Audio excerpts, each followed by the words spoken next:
5-5 score. We move to the bottom half of the 10th. Will Greer, Sam Brief, our entire BT and Studio U crew. So happy to be with you on this Saturday afternoon. And Sam, Jack Clay's due up second, a senior. Connor Lind due up fourth, perhaps a senior. Certainly a chance for those two to make an impact on this senior day game. Absolutely, and Connor Lind already has experience with the walk-off. I talked about the one he had last year against Air Force, and if nothing else, this extra innings opportunity gives both of those guys a chance at another final at-bat. Clay's last grounded out, Lind last struck out. You don't want to end on a sour note like that, so we'll see another go-round, hopefully with both of them. Kyle Klotz back out there, offers a fastball that looked pretty good to Alex Arrow. He fouls it out of play. You want to win the baseball game, but to your point, you wonder if Connor Lind, Jack Clay's kind of happy that we play on to the 10th. They do get one final college at-bat. Not the end of the world for Northwestern, as the 0-1 is fouled up the first base line, and quickly the count is 0-2. Arrow had an RBI single back in the third, one of 6 Northwestern hits in the inning. Wildcats haven't scored since that 4-run third inning. Gave Northwestern a 5-3 lead at the time, but Belmont with 2 in the 9th to tie things up. And now we play on here in the 10th. And Will, this is the power part of the lineup. Arrow 3 home runs on the season, Clay's with 8, Bourbon with 6, and then Lind with a dinger as well. So between those 4 guys, that's 11, 17, 18 home runs on the season. 1-2 to Arrow. Tapped foul as Alex stays alive.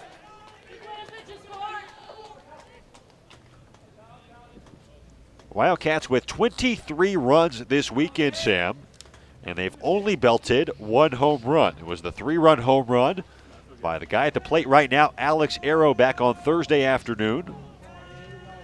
To straightaway rights. 1-2, up and away. Count now even at 2-2.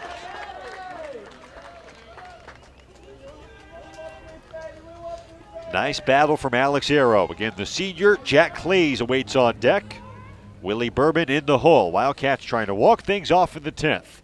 2-2 from Klotz. Borderline pitch, called a ball. Credit Arrow for staying put on that one. Looked a little high and inside.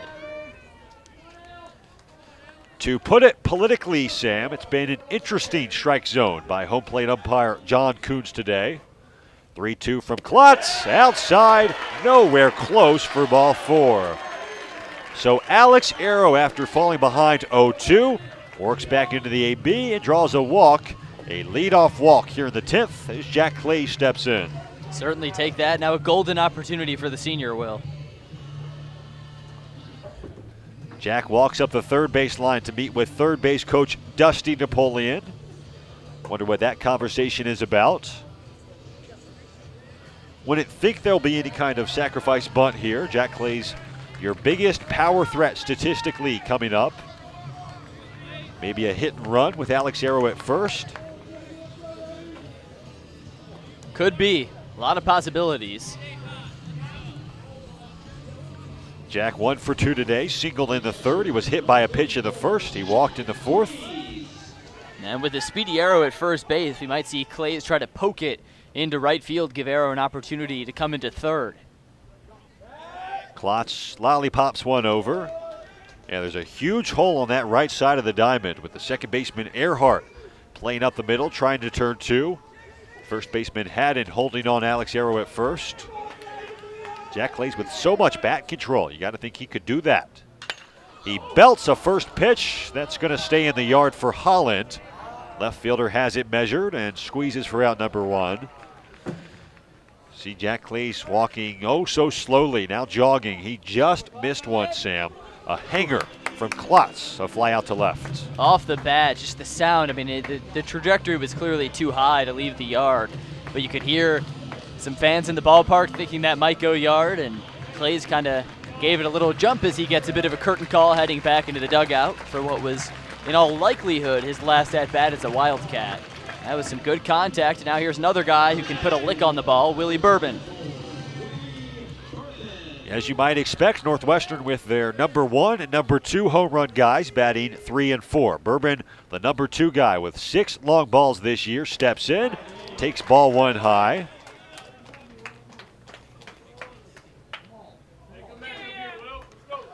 One and 0 count on Bourbon. He's 2 for 4 today, an RBI single in the 3rd, a single in the 5th. Arrow with good speed at first. The 1-0 downstairs for ball 2. Do you give in now if you're Kyle Klotz with the powerful Bourbon up? Perhaps sitting red up 2-0. We'll see what kind of pitch now comes from the Belmont reliever. The senior third baseman Connor Lind on deck on senior day. 2-0, low for ball 3.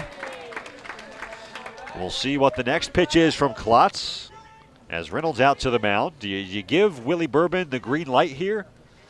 I don't think so. I think you probably, with some of the pitches we're seeing from Klotz, also the at-bat from Arrow with some control issues, I think you sit on it, wait another pitch.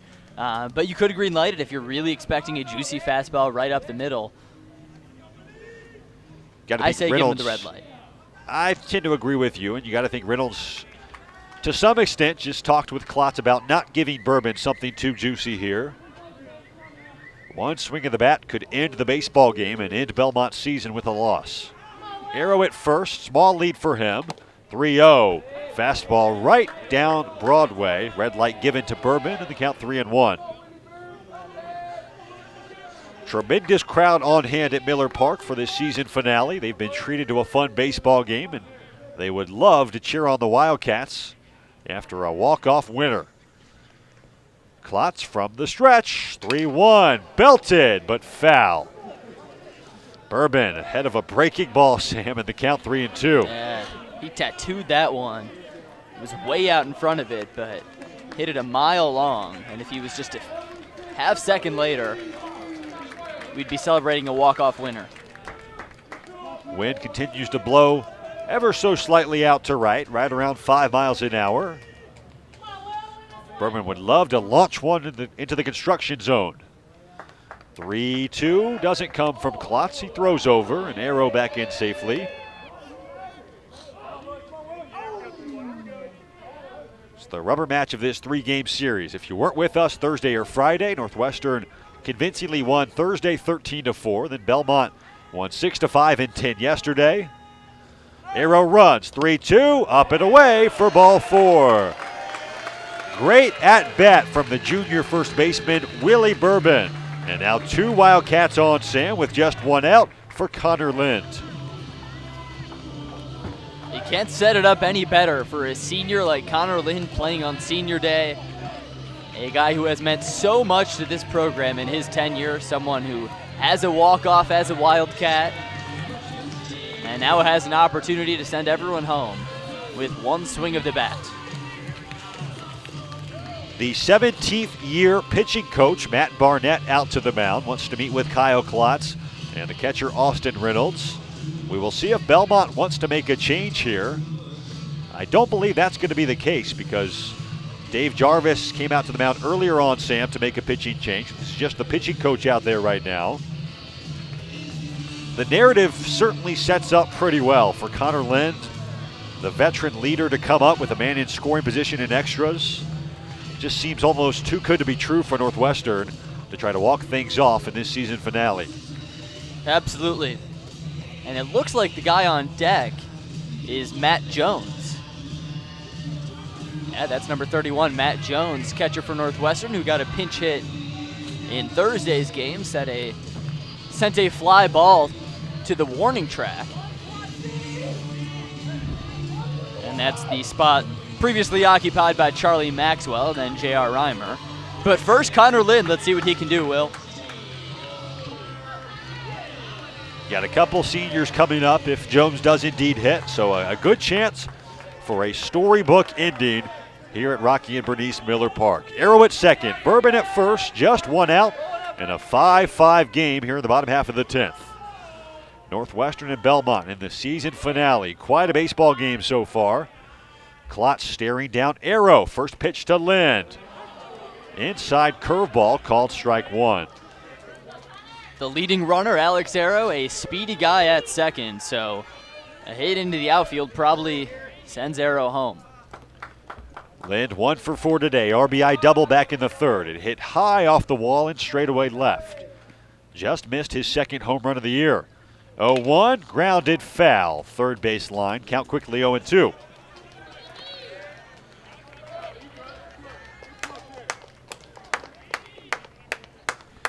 Matt Jones, who is in the on-deck circle, 15 for 82 in his Northwestern career. Just 21 at-bats in his last 2 years.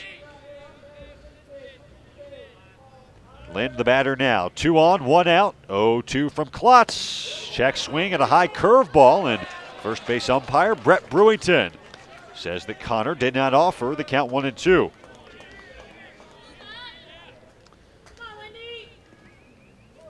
Connor to his knees on that swing. A strange play, but fortunately he lives to fight another pitch. Klotz working from the far first base side of the rubber, staring in to the senior catcher Austin Reynolds. Now comes set. And the 1-2 to Lind. Curveball belted, straightaway left. Holland back to the track, to the wall, has enough room, and squeezes for out number 2. Boy, oh boy, Rocky and Bernice Miller Park collectively exhales. Connor Lind missed a walk-off 3-run home run by about 5 feet as we get another look. Yeah, he mashed that one. And if the wind's blowing out just a little bit, that one leaves the yard. You see Holland's back pretty much grazing that left field wall. That is about as close as you can get to a walk-off home run. And now here's Matt Jones, another senior, looking for a storybook ending. So Connor Sam did have the double back in the third, but now he's missed a couple home runs by about a combined, 8 feet or so? No more maybe than less. Man. He flies out to deep left, and now Matt Jones, another senior, steps in, the former club baseball player who got the promotion up to the varsity team after his freshman season. First pitch from Klotz, inside for ball 1. Career 183 average for Matt Jones, 213 in his sophomore season. Played in 29 games, and then last year played in just 8 games. Was 2 for 10. He's 0 for 11 so far this season. 1-0 from Klotz. Slider, never quite slid, and the count 2-0. As you mentioned a couple times, Sam, anything to the outfield probably scores Alex Arrow from second. You'd have to think Northwestern would be uber aggressive with 2 outs in the inning. And Arrow with a lot of speed out at second base. 2-0 from Klotz, up and in, and it hits Matt Jones. It hits Matt Jones high on the back. He tosses his bat, and the bases are now loaded, and the junior, Ben Dickey, will get a chance. That was scary looking right when it hit Jones. I think it hit his shoulder or the back. Get another look at that here. Yeah, right on his shoulder. But from our vantage point, we're behind home plate. Looked like it could have got him somewhere on the face, but certainly lucky that it just hit off the shoulder. And now a chance for Ben Dickey to send it home. Ben Dickey will have that chance after a brief pause in play. Dave Jarvis out to the mound after 2 walks and a hit batter. Klotz's day is done, and the new arm trotting in for Belmont, as we'll have all the action after this on BTN.